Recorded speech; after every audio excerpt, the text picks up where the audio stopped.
Bab 254. Yolanda menghela napas.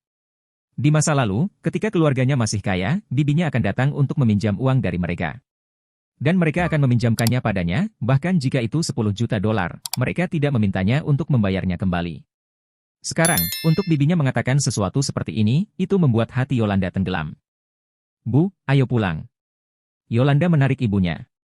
Sikap bibinya menunjukkan betapa banyak perlakuan dingin dan keluhan yang harus dialami ibunya sebelum dia dan Chuck tiba. Ibunya menggelengkan kepalanya dan matanya memerah. Dia panik. Jika saudara perempuannya tidak membantunya, dia tidak tahu kepada siapa lagi dia bisa pergi. Sejak jatuhnya keluarganya, dia kehilangan semua temannya. Dia tidak punya cara lain. Jika dia tidak meminta bantuan saudara perempuannya, kepada siapa lagi dia bisa pergi? Kemudian, dia berlutut dan memohon, "Kakak, tolong bantu saya untuk terakhir kalinya. Saya bahkan tidak meminta Anda untuk membayar kembali 20 juta yang telah Anda pinjam dari saya sebelumnya. Bisakah Anda menerimanya apa adanya? Membayar saya 5 juta dolar kembali? Tidak. Anda mengatakan bahwa Anda tidak membutuhkan saya untuk membayar kembali 20 juta dolar itu, dan sekarang Anda ingin menarik kembali kata-kata Anda." Bibi menggelengkan kepalanya dengan dingin. "Jangan pernah datang lagi. Aku tidak akan meminjamkanmu uang, bahkan 1 sen pun." Dia berkata. "Saudari." Ibu Yolanda menangis. Yolanda bergegas membantu ibunya berdiri, "Bu, jangan lakukan ini. Aku sudah punya 5 juta dolar." Yolanda benar-benar merasa tidak berguna. Ibunya harus berlutut di depan seseorang untuk memohon. Dia tidak bisa membayangkan siapa lagi yang harus mencari bantuan jika Chuck tidak menawarkan bantuannya kali ini. "Yolanda, apakah itu benar?" Ibu Yolanda menangis bahagia. "Ya," Yolanda mengangguk dan berkata. "Benarkah? Karena kamu sudah punya uang, kenapa kamu tidak pergi dari rumahku sekarang? Apa yang masih kamu lakukan di sini?" Bibi mencibir. 5 juta dolar bukanlah jumlah yang kecil. Siapa yang akan meminjamkannya kepada keluargamu? Bodoh. Dia berpikir dengan jijik. "Bibi, kamu sudah keterlaluan," Yolanda marah. "Aku sudah keterlaluan. Maaf, tapi beginilah masyarakat sekarang. Keluargaku kaya sedangkan keluargamu miskin. Inilah perbedaan di antara kita, celah yang tak pernah bisa kau atasi. Jangan pernah muncul di rumahku lagi. Kalian adalah orang-orang yang tidak tahu malu karena tinggal di rumahku sekarang, jangan salahkan aku. Ini rumahku, pergi dari sini." Bibi mendengus, dan wajahnya penuh penghinaan. Dia masih harus pergi berbelanja dengan teman-temannya nanti, jadi dia tidak punya waktu untuk menyia-nyiakan kerabatnya yang miskin di sini. "Bibi, bagaimanapun juga kita adalah saudara. Kamu benar-benar tidak perlu melakukan ini. Apakah kamu lupa betapa baiknya kami memperlakukanmu sebelumnya? Sekarang, kamu memperlakukan ibuku dengan sangat kejam, bagaimana kamu bisa melakukan hal seperti itu?" Yolanda jarang diprovokasi dan marah, tetapi dia tidak bisa menahannya hari itu. "Apa maksudmu? Apakah aku memohon kepada kalian semua untuk melakukannya? Tidak, itu adalah keputusanmu sendiri untuk memperlakukanku dengan baik, dan kamu memberiku uang dengan sukarela. Apapun yang kamu berikan padaku sudah menjadi milikku. Tapi sekarang kamu menginginkannya. Kembali? Tidak mungkin. Keluar dari rumahku." Bibi mendengus acuh tak acuh. Ibu Yolanda menghela nafas dan merasa putus asa, berpikir bahwa putrinya tidak benar-benar berhasil mendapatkan bantuan. Alasan mengapa dia mengatakannya barusan adalah untuk menyelamatkan sebagian dari martabat mereka. "Ayo pergi, Yolanda." Ibu Yolanda tahu bahwa tidak ada gunanya dia berlutut lagi. Kakaknya tidak akan meminjamkan uang kepada mereka. "Bu," mata Yolanda berkaca-kaca. Dia merasakan gelombang kesedihan ibunya, dan hatinya sakit untuknya. Dia tiba-tiba menyadari bahwa ibunya baru berusia 40-an tetapi sudah ada begitu banyak uban di rambutnya. "Ayo pergi," Ibu Yolanda menghela nafas, dan air mata mengalir dari matanya. Dia tidak ingin tinggal di sini lebih lama lagi. Dia benar-benar dipermalukan tanpa imbalan apapun.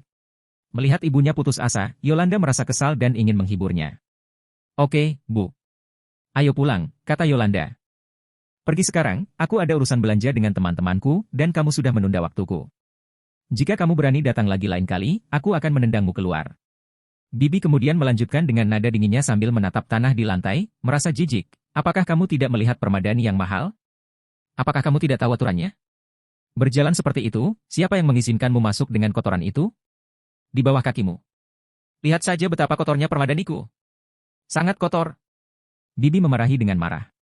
Dia telah menghabiskan lebih dari 10.000 dolar untuk karpet bulu ini. Sekarang setelah diinjak-injak seperti ini, hatinya sangat sakit. Chuck melihat ke bawah ke kakinya, itu tidak kotor. Itu normal untuk meninggalkan jejak kaki di karpet bulu. Yolanda membantu ibunya keluar dan kembali menatap bibinya. Apa yang kamu lihat? Lihat bagaimana kamu membuat karpet buluku berantakan. Terutama pacarmu, terlihat bangkrut.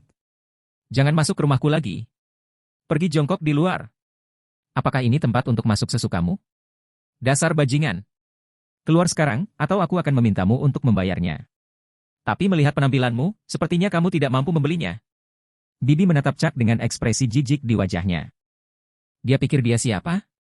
Dia tidak hanya muncul tanpa diundang, tetapi dia juga mengotori permadani mahalnya. Yolanda sangat marah, begitu juga ibunya. Mungkin ibunya tidak tidur nyenyak selama beberapa hari terakhir, karena itu dia menjadi terlalu marah dan pingsan. Bu. Panggil Yolanda panik. Yolanda, ayo kirim ibumu ke rumah sakit. Chuck melihat ibunya kelelahan. Dan dihina oleh adiknya dengan cara ini, itu sudah cukup untuk membuatnya pingsan. Ini serius, mereka harus membawanya ke rumah sakit. Oke, Yolanda juga cemas dan merasa lebih tertekan untuk ibunya. Sejak keluarganya kehilangan uang mereka, ibunya telah melelahkan dirinya sendiri hingga batas kemampuannya. Untuk berpikir bahwa ibunya terbiasa menjalani kehidupan mewah sebelum ini, dia tidak pernah perlu melakukan apapun sendiri. Chuck menggendong ibu Yolanda menuruni tangga, dan Yolanda mengikutinya dengan tergesa-gesa. Bibinya menutup pintu dengan jijik. Kemudian, teleponnya berdering dan dia menjawab, "Halo, saya akan segera ke sana." Oh, jangan katakan, hanya beberapa kerabat miskin yang datang untuk meminjam uang. Saya sangat kesal. Tentu saja, aku tidak meminjamkan mereka. Dari penampilan keluarga mereka, tidak mungkin bagi mereka untuk kembali selama sisa hidup mereka. Jangan membicarakan mereka. Aku akan segera ke sana. Chuck turun dengan ibu Yolanda di pelukannya. Tapi setelah beberapa gerakan, dia sadar kembali. Yolanda khawatir, "Bu, aku akan membawamu ke rumah sakit." Tidak, aku baik-baik saja. Mahal untuk pergi ke rumah sakit. Dia menggelengkan kepalanya dengan pahit. Yolanda mulai menangis setelah mendengar kata-katanya, "Bu." "Bibi, ayo pergi ke rumah sakit dan periksa," Chuck khawatir. Melihatnya seperti ini, Chuck teringat saat dia enggan membeli obat bahkan ketika dia masuk angin. Dia tidak punya uang, dan Yvette juga tidak karena dia baru saja memulai bisnisnya selama waktu itu dan masih berutang uang kepada orang lain. Tidak, jangan buang-buang uang. Yolanda, belikan saja sebotol air untukku. Dia berkata.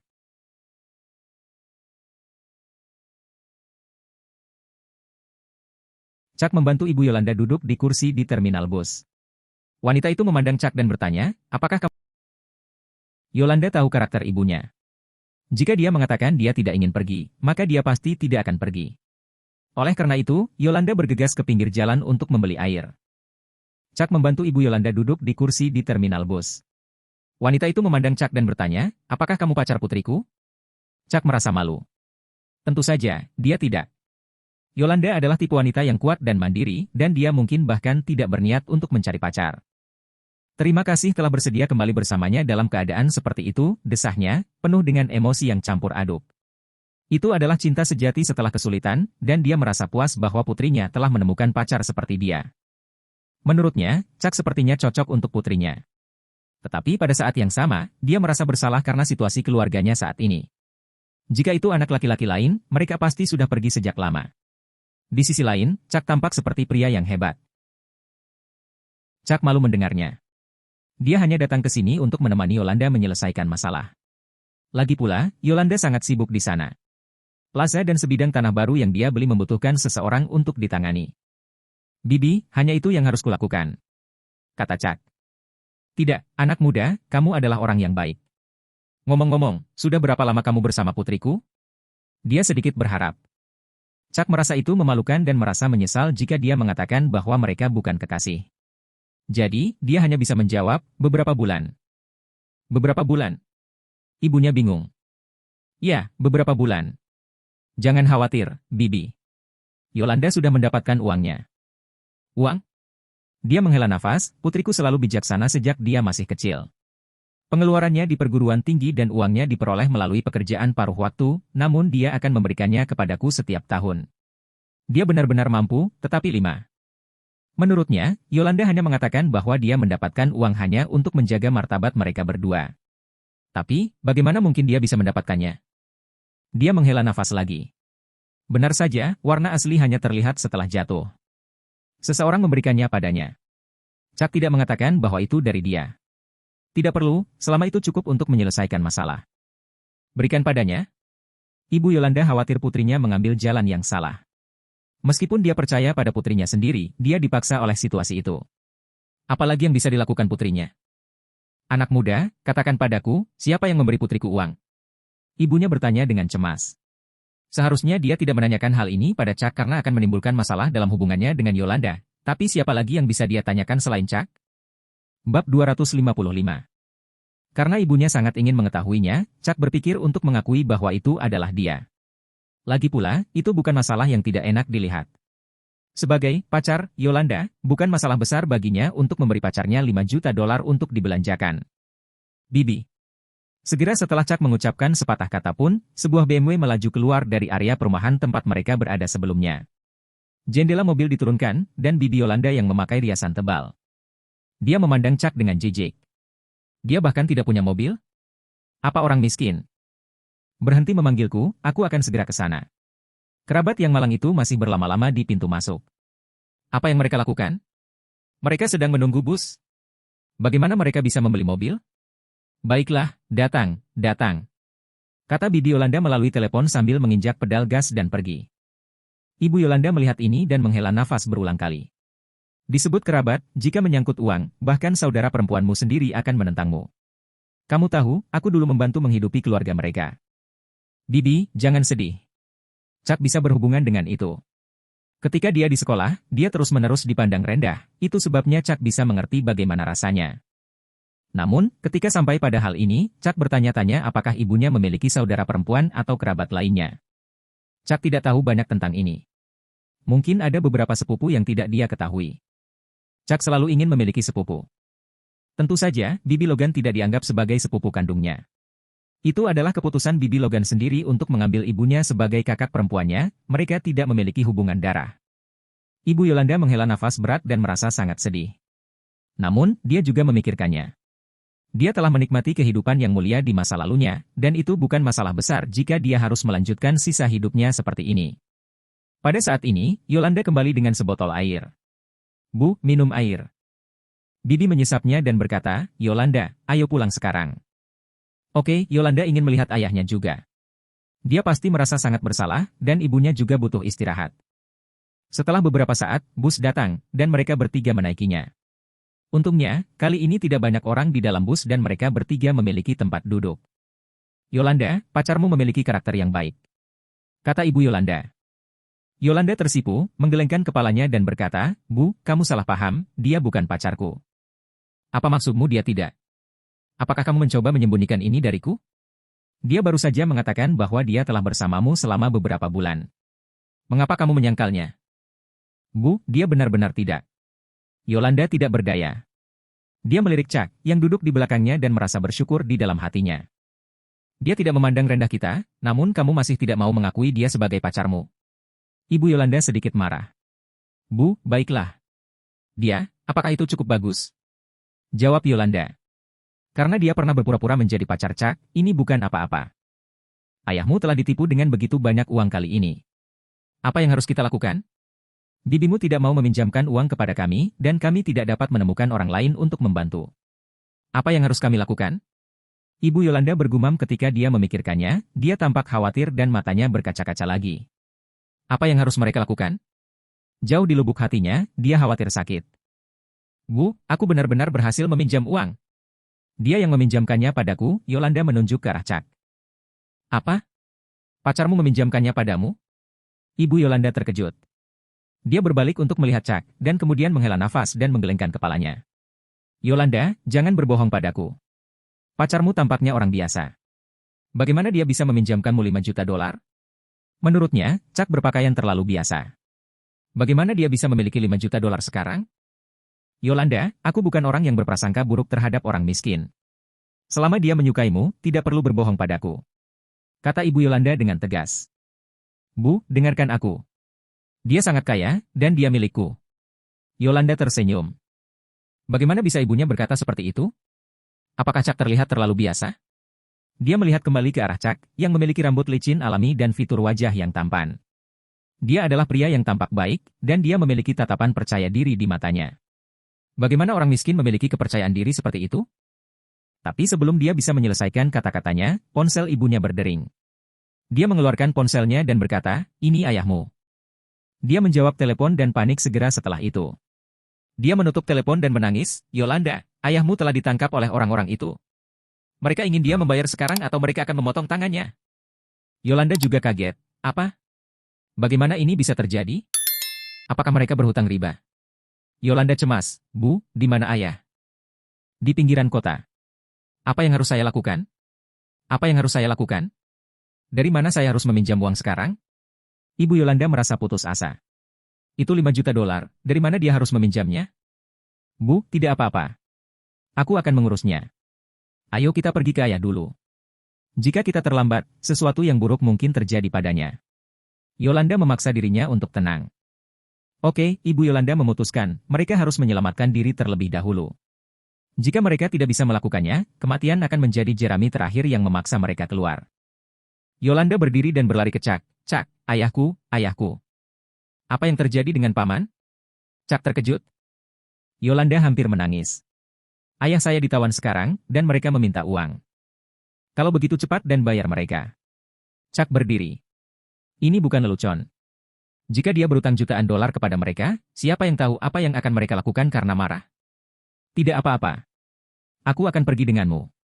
Chuck sedang serius. Selama mereka membayar uang, itu akan baik-baik saja. Yolanda benar-benar tersentuh dan menangis. Ketika mereka bertiga sampai di stasiun berikutnya, mereka turun dan beralih ke taksi. Ketika mereka tiba, tempat itu tampak seperti reruntuhan. Chuck berpegangan pada mereka berdua. Bagi para pria untuk memilih tempat terpencil seperti itu, hal-hal mungkin tidak sesederhana yang dia pikirkan. Chuck melihat sekeliling dan melihat besi tua. Dia mengikat batang besi di punggungnya jika dia membutuhkannya nanti. Setelah itu, Chuck merasa sedikit tenang. Dia tidak bisa melakukan kesalahan, setidaknya, dia perlu memastikan keselamatan Yolanda dan ibunya. Ayo masuk." Chuck mengangguk, dan mereka bertiga berjalan masuk. Dia melihat sekitar 10 hooligan mengawasi seorang pria paruh baya berusia 40-an atau 50-an. Dia telah dipukuli hitam dan biru, sepertinya dia telah disiksa oleh mereka. Ketika dia melihat Yolanda datang, dia menundukkan kepalanya dengan rasa bersalah. Chuck melihat sekeliling, tidak ada orang lain selain 10 orang ini. Jika mereka memiliki pemikiran lain, Chuck tidak yakin apakah dia bisa menang melawan mereka. Sekarang, dia sangat membutuhkan belajar bagaimana bertarung dari ibunya. Jika dia memiliki kemampuan ibunya, dia bisa dengan mudah mengurus sekelompok bawahan ini. Chuck memutuskan untuk belajar dari ibunya atau Bibi Logan segera setelah dia kembali setelah ini. "Kamu cukup lama, apakah kamu membawa uang ke sini?" Pemimpinnya adalah orang kuat yang berhiaskan kalung emas. Dia tampak seperti orang kaya baru. "Ayah." Yolanda marah. "Bagaimana mereka bisa memukuli ayahnya seperti ini? Kenapa kamu memukulnya? Kenapa?" Dia bahkan ingin menampar wajah orang kaya baru ini. "Kenapa? Orang tua ini meminjam uang dariku dan tidak bisa membayar. Tentu saja aku akan memukulnya." Pria itu mendengus.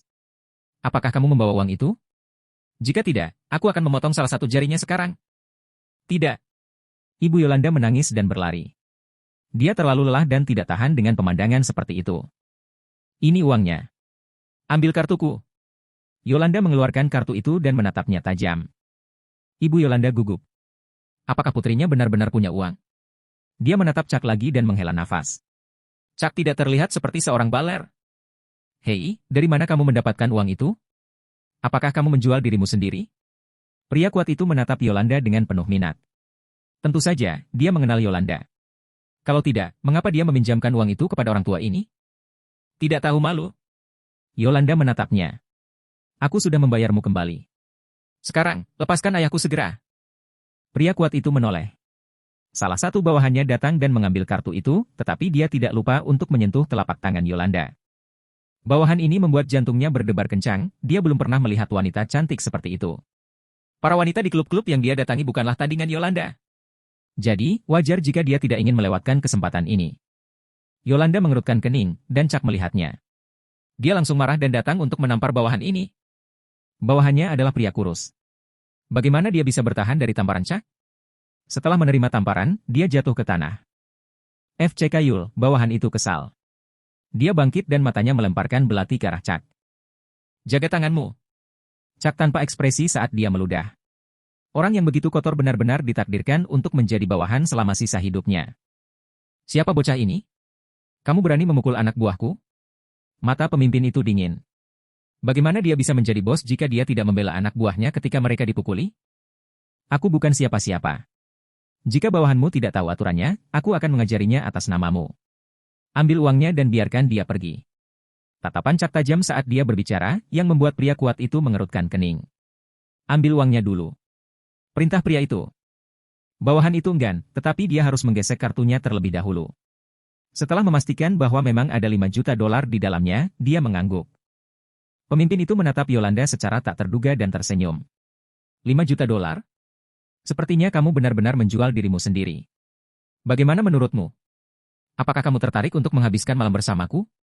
Aku bahkan mampu membayar 10.000 per malam. Bab 256. Jaga mulutmu, kata Chuck dengan dingin. Oh, apakah kamu ingin membelanya? Pemimpin mencibir dan tersinggung.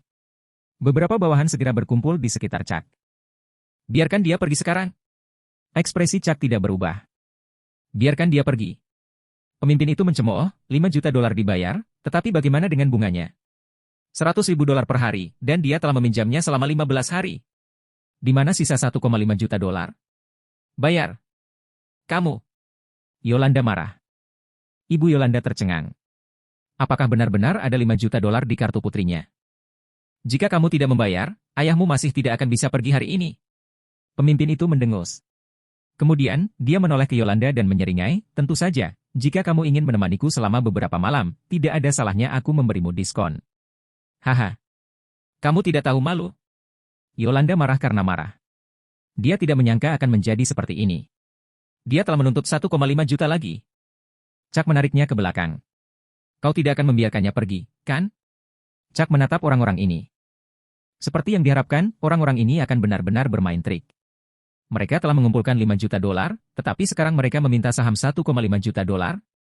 Apakah mereka mencoba merampok di bawah sinar matahari bolong? Kau mencari kematian, bukan? Pemimpin datang dengan mencibir, pipa baja di tangannya.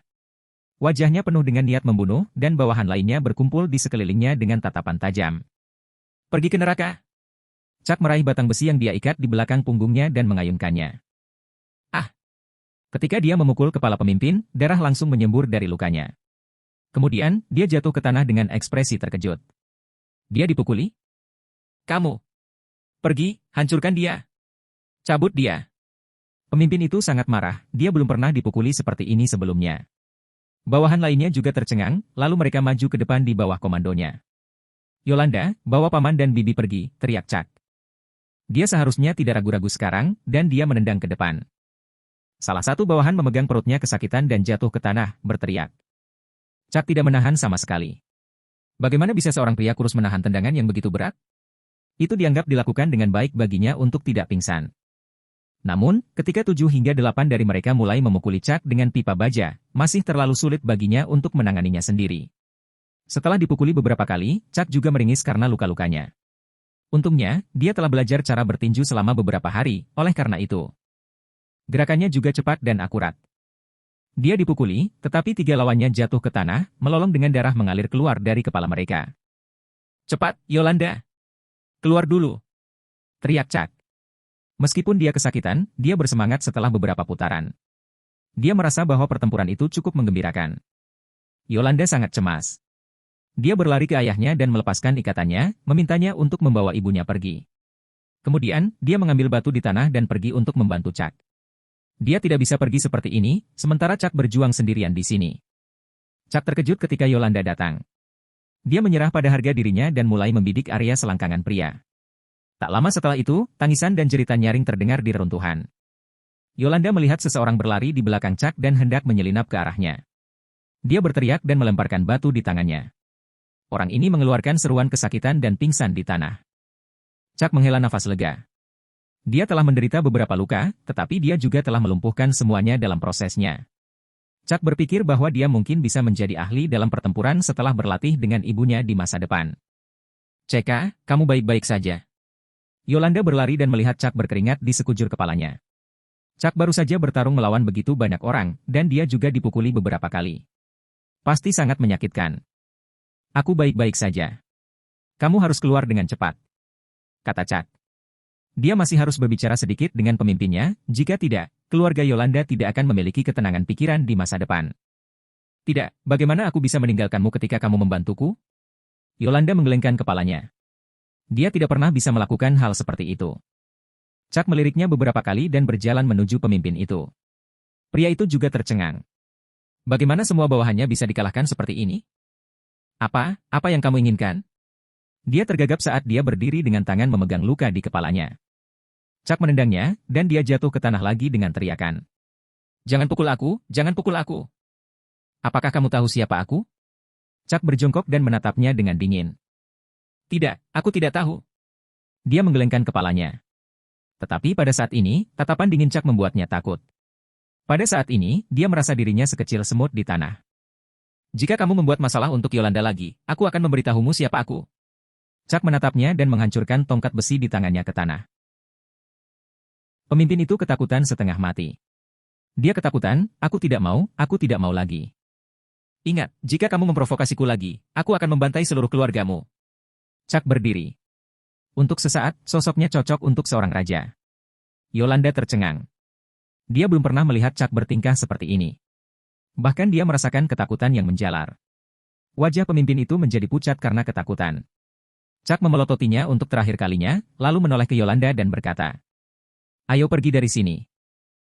Oke, Yolanda sadar dan mengikuti Chuck keluar. Pemimpin bangkit dari tanah, dan begitu pula bawahannya. Beberapa dari mereka memegang perut mereka, dan beberapa dari mereka harus menutupi kepala mereka, tetapi mereka semua marah. Bos, kami akan mengirim seseorang untuk melumpuhkannya. Itu benar, bocah ini benar-benar memukuli kita seperti ini. Kita tidak tahan. Seorang bawahan dengan kepala penuh darah berkata dengan keras. Pemimpin itu menampar wajahnya. Bawahan itu tercengang. Bos, mengapa Anda memukul saya? Pria ini tidak sederhana. Jangan memprovokasi dia. Hatinya masih berdebar ketakutan. Sorot matanya barusan terlalu menakutkan, seolah-olah dia melihat Tuan Harry dari Central City. Kenapa? Bukankah orang ini hanya pandai berkelahi? Mari kita dapatkan 20 orang kali ini, kita pasti bisa mengalahkannya. Tidak sesederhana itu. Dia mungkin sama dengan Tuan Harry dari Central City. Kita tidak boleh menyinggung perasaannya. Pemimpin itu menggelengkan kepalanya. Apa? Tuan Harry? Antek-antek ini sangat ketakutan dengan nama itu sehingga mereka semua jatuh dengan lemah ke tanah. Mereka hanya peminjam riba. Bagaimana mereka bisa dibandingkan dengan Master Harry dari Central City? Mereka tidak memenuhi syarat. Hanya menginjak-injak pria itu bisa membuat mereka semua terbunuh. Pemimpin itu mengangguk. Ya, seseorang yang mirip dengan Tuan Harry. Pada saat ini, Chuck, Yolanda, dan orang tuanya sudah berjalan ke pinggir jalan dan mereka mencoba untuk mencari tumpangan. Ayah Yolanda terlalu malu untuk berbicara, tetapi ibunya sebaliknya. Dia semakin puas dengan Chuck. Dia merasa bahwa pacar putrinya sangat baik, dan putrinya sangat beruntung telah bertemu dengannya. Tak lama kemudian, mereka berhasil mendapatkan tumpangan. Yolanda dan Chuck mengirim orang tuanya pulang. Namun sesampainya di rumah, hari sudah gelap. Chuck kemudian memikirkan Bibi Logan. Oh tidak. Dia membuat alasan untuk pergi ke kamar mandi dan menelepon Bibi Logan untuk meminta maaf. Bibi Logan tidak marah. Dia tersenyum dan menyuruh Chuck untuk tidak terlalu banyak berpikir. Chuck tidak merasa lega sampai dia mendengar suara lembut Bibi Logan. Dia melepas bajunya dan melihat punggungnya memar. Dia baru saja menerima beberapa pukulan. Dan sekarang, dia akhirnya mulai merasakan sakitnya. Chuck menderita. Ada apa, Chucky? Willa mendengar suara melengking Chuck. Dia khawatir. Saya baik-baik saja. Tentu saja, Chuck tidak akan mengatakan bahwa dia telah dipukuli. Hati-hati Chucky, Willa khawatir. Dia merasa tidak nyaman sepanjang sore. Dia sedang menunggu Chuck untuk datang dan membawanya keluar, tapi dia tidak muncul untuk sore itu. Dia sedikit kecewa, tetapi dia lebih khawatir bahwa Chuck mungkin mendapat masalah. Bibi Logan, kamu harus istirahat, kata Chuck. Oke, jawab Willa. Chuck menutup telepon. Tapi begitu dia berjalan keluar, dia mendengar pertengkaran terjadi. Dia keluar dari kamar mandi dengan bingung. Dia melihat Bibi Yolanda telah datang. Apa yang dia lakukan? Persetan, orang-orang miskin, selesaikan sendiri jika Anda berutang uang kepada mereka. Sekarang, mereka telah menemukan saya. Dia sedang marah. Baru saja, ketika dia sedang berbelanja, dia tiba-tiba ditarik ke sebuah gang dan diancam oleh beberapa orang. Mereka memintanya untuk membayar, tetapi dia bahkan tidak berutang uang kepada siapapun, jadi mengapa dia harus membayar? Dia ketakutan setengah mati. Setelah dia pergi, dia langsung memikirkan keluarga Yolanda. Dia merasa bahwa dia terjebak di tengah urusan mereka. Tapi yang tidak dia ketahui adalah, dia sendiri yang mereka cari. Bibi, kita sudah melunasi semua hutang kita. Yolanda menjelaskan. Terbayarkan? Bibinya menampar Yolanda dengan keras, dan bekas telapak tangan segera muncul di wajah Yolanda. Yolanda menghela nafas, mereka memang membawa ini pada bibinya, yang membuatnya merasa bersalah. Karena itu, dia tidak berniat untuk melawan. Dia menggelengkan kepalanya dan mengulangi, Bibi, kami benar-benar telah melunasi hutang kami. Kamu sudah melunasinya di sore hari? Apakah kamu pikir aku bodoh? Dari mana kamu mendapatkan 5 juta dolar itu? Apakah kamu mencurinya, merampoknya, atau kamu menjual dirimu sendiri? Dia memelototi Yolanda. Jangan pergi terlalu jauh, Bibi, Yolanda balas menatapnya setelah mendengar kata-katanya yang memalukan. Terlalu jauh? Itu semua karena kalian orang-orang miskin sehingga saya diancam. Mengapa Anda tidak pergi ke neraka? Jika Anda tidak mampu membayar hutang, pergi dan lompat dari gedung, maka Anda tidak punya uang. Untuk membayar kembali. Bibi berteriak marah. Bagaimana dia bisa memiliki kerabat yang tidak tahu malu seperti itu?